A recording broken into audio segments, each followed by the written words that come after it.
noticed Ricky Gervais overnight, big fan of Ricky Gervais, has been railing against cancel culture in a sort of selfish way. I would prefer cancel culture actually continue. But that's just me, because I'm not in the gun. I'm not suffering as a result of cancel culture, not yet anyway.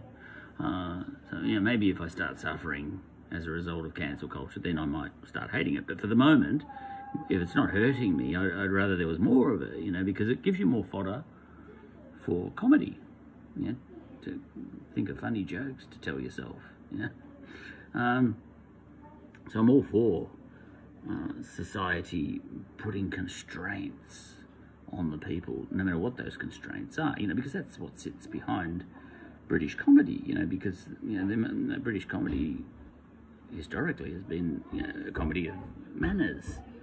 I'm trying to ignore the kids wandering around, and British comedy couldn't exist if those constraints didn't exist. Now most of those old British manners have been knocked off, but there's a whole new set of manners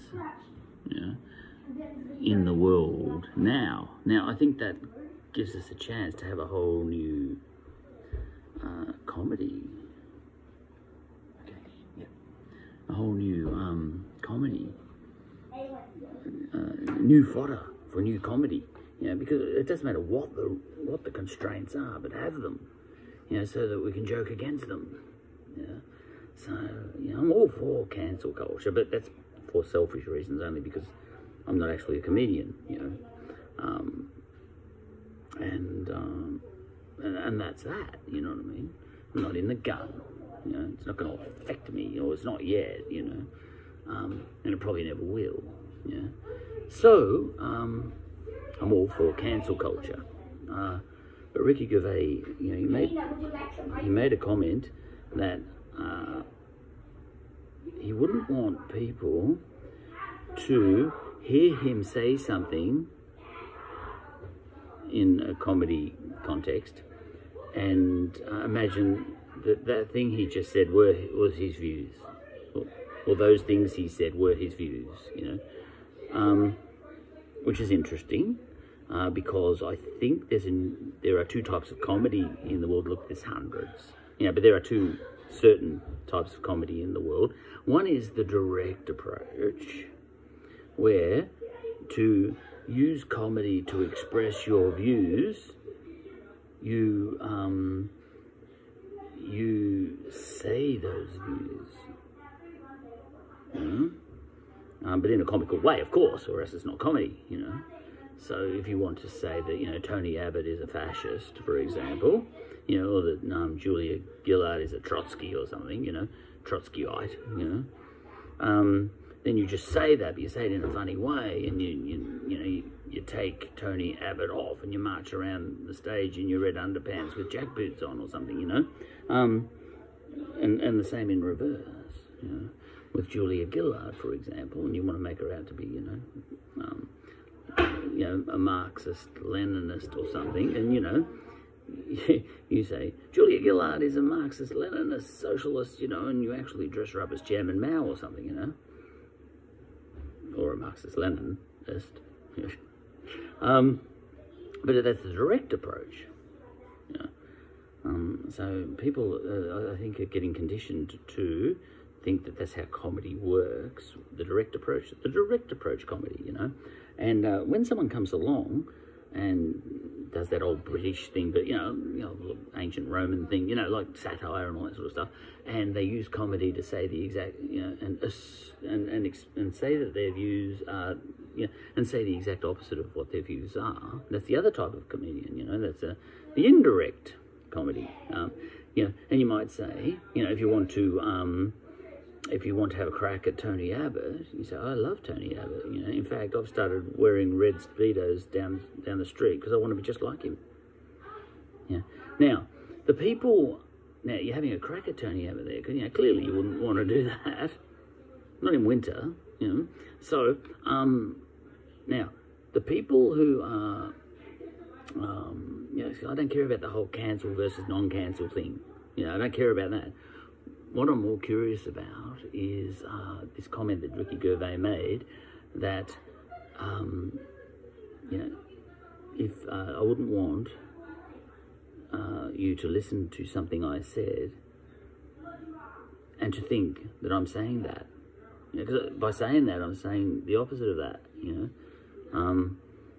If it's in a comedy context, because I'm one of the other comedians. You know, the one that says the opposite of what he thinks, to illuminate the opposite of what I'm saying. You know, that sort of thing. And it's a bit more subtle, of course, you know, because that's why it exists, you know, because people get bored with the other one. They're both important, you need both. But I think what happens is people who are conditioned to think comedians are trying to express what they think by saying what they think, except, you know, joking it up, you know. When a comedian comes along, and I'm no comedian, you know, don't worry about that, but, you know, when a comedian like Ricky Gervais or something comes along and they say, you know, I love Julia Gillard, in fact I dress up like her on a Thursday, you know, and I get down to Footscray and preach Trotsky, you know. And I think everyone should do that. Come down and see my show, you know.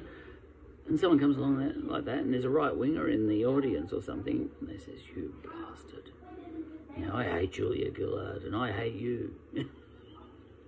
But then, yeah, so maybe we all need a little, you know, a little Star of David, you know, or, you know, a little triangle, a little pink triangle or something to know which sort of comedian we are, you know, because you could easily get cancelled as one of the first type of comedians, as being one of the first type of comedians, when you're actually one of the second types of comedians.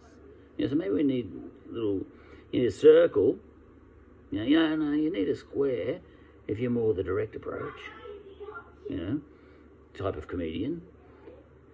And you need a triangle if you're the other one. Yeah, it's like that Fawlty Towers. You know, there was that German episode, which was bad, where John Cleese, you know, invented this character of the Major, who was, as John Cleese called him, a fossil. You know, someone you would not identify with. You know, and you know, a white racist from the old days who isn't even quite such a bad guy, but he's just totally racist, you know, because he comes from a bygone era and he's a fossil, you know. And Basil Fawlty, you know, he had him talking to Manuel once. No, sorry, you know, John Cleese had him talking to Manuel once, you know, when they're fighting over that moose, or, you know, the moose, you know, the whole moose episode. And I could swear that John Cleese had choreographed both Manuel and the Major to come across as chimpanzees. You know, the way they were walking. And it was like two chimpanzees walking around the room, and, you know, one of those chimpanzees was in another episode, and that's the Major, was expressing racist views. Now, the idea of that is John Cleese is saying, this is what I'm saying, you know, that, where white, you know, white is better or whatever, you know, but in different words, pretty bad words actually. But the point is, he was getting a Neanderthal to say it, you know, a fossil. So the idea is when you watch that, it's clearly the Major, you know, or John Cleese via the Major, is saying, I think racism is good, you know. But in saying that, he's saying racism is bad, you know. But people who are conditioned to think comedy is all about this direct approach that Americans use a lot, I think, too, you know, well, they did. They cancelled that episode. You know, it got pulled, you know, and that's the difference between two types of comedy. Yeah. But all in all, you know, this little episode of this YouTube channel is not against cancel culture. It's just, you know, curious about the two different types of comedy and how one doesn't understand the other.